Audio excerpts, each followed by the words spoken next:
और सीधे चलते हैं मुख्यमंत्री पुष्कर सिंह धामी के पास, क्या कुछ कह रहे हैं चलिए सुनवाते हैं आपको।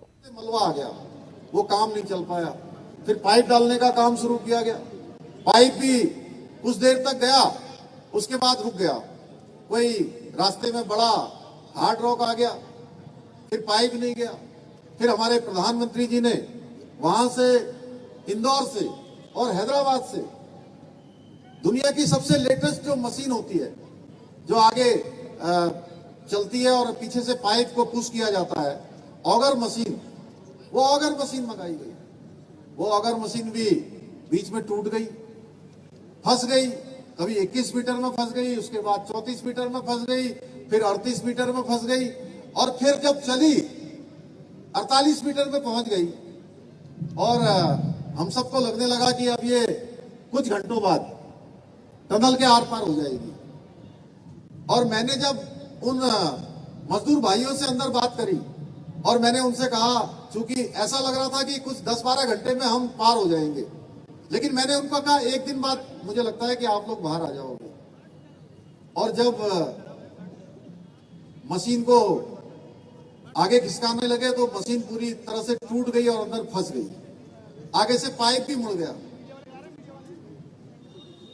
जब पता किया तो उन्होंने कहा, साहब अब तो ये पूरी मशीन बाहर निकालनी पड़ेगी।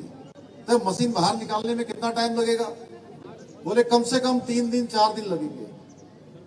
और इतना कठिन काम था कि पाइप के अंदर जाकर मशीन को काटना था, और मशीन को काटने के बाद 1-1 मीटर करके उसको निकालना था। आप सोचिए कि गैस कटर से काटना, कितनी अंदर गर्मी होगी, ऑक्सीजन कम होती है। कठिन परिस्थितियों में लोगों ने काम किया और अंततः वो काम भी हुआ। और उसके बाद धीरे धीरे फिर जो नीचे से रेड माइनर्स जिनको बोलते हैं, उनको बुलाया। उन्होंने हाथ से खुदाई करी, फिर कुछ सरिया आए, कुछ पत्थर आए, कुछ बड़े हार्ड रॉक आए।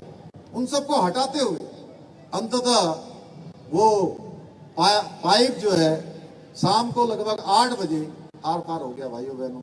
और पूरी दुनिया के अंदर जो लोगों की दुआएं थी वो काम आई। सभी सुरक्षित आ गए, सभी स्वस्थ हैं। हम अपने प्रधानमंत्री जी का भी आज इस अवसर पर बहुत उनका धन्यवाद करना चाहते हैं कि उनका अगर इतना ध्यान न होता और वो लगातार इसका अपडेट न लेते तो ये कठिन स्थिति हमारे लिए बहुत मुश्किल जैसी स्थिति थी। ऐसे समय में उन्होंने दुनिया की जितनी टेक्नोलॉजी हो सकती है वो सारी टेक्नोलॉजी हमारे लिए भेजी।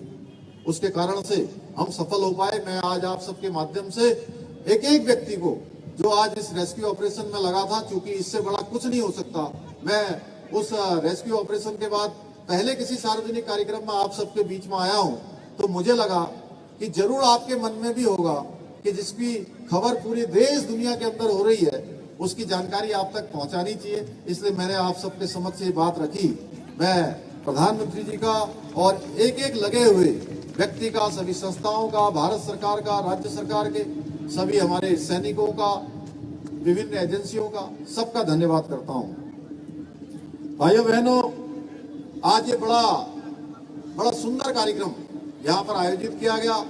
आप सबकी इतनी बड़ी उपस्थिति, निश्चित रूप से ये हमारा उत्तराखंड तेजी से आगे बढ़ रहा है, हमारा जनपद नैनीताल तेजी से आगे बढ़ रहा है, ये उसका बहुत बड़ा उदाहरण है। और मैं आज आप सभी को इजावेडी महोत्सव की ढेर सारी शुभकामनाएं देता हूं, बधाई देता हूं।